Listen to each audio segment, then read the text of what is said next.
எங்கெல்லாம் பிசாசு போவான் தெரியுமா? தந்திரமான மிருகத்துக்குள்ள, சர்ப்பத்துக்குள்ள பிசாசு போனா, சுத்தத்தை விரும்பாம அசுத்தத்தை விரும்பி சேற்றிலை புரளுகிற பன்னிய விரும்பி லேகியோனுக்குள்ள இருக்கிற பிசாசு இயேசுட்ட சொல்லுச்சு. என்ன சொல்லுச்சு?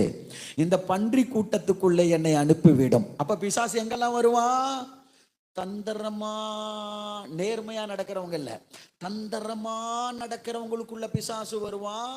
ஒண்ணு. ரெண்டாவது, அசுத்தமா இருக்கிறவங்களுக்குள்ள பிசாசு வருவான், பன்னிக்குள்ள வந்துச்சு. ரெண்டு. மூணாவது, பண ஆசையோடு நடக்கிறவர்களுக்கு, பண ஆசைக்காக இயேசுவை வித்துருவாங்க. இன்னைக்கு சில பெயர் கிறிஸ்தவ சபையெல்லாம் இருக்கு. அந்த சபையில் இருக்கிற மனிதர்கள், அந்த சபையில் இருக்கிற ஆட்கள் எல்லாம் சில நேரங்கள்ல அந்த சபையார் வெள்ளக்காரன் காலத்துல வாங்கி போட்ட இடங்கள் எல்லாம் வித்து தின்னுபுட்டு இருக்கிறாங்க. பண ஆசை. அதனாலதான் அந்த சபைகளுடைய வளர்ச்சி எல்லாம் அப்படியே போயிடுச்சு. அல்லேலூயா. ஆவிக்குரிய வாழ்க்கையில் இந்த சபைகள் வளர முடியாத நிலைமைக்கு போய்விட்டது. பண ஆசை. யூதாஸ் பண ஆசை உள்ளவனாய் இருந்தான், சாத்தான் அவனுக்குள்ளே புகுந்தான் என்று எழுதப்பட்டிருக்கிறது. பாத்தீங்களா?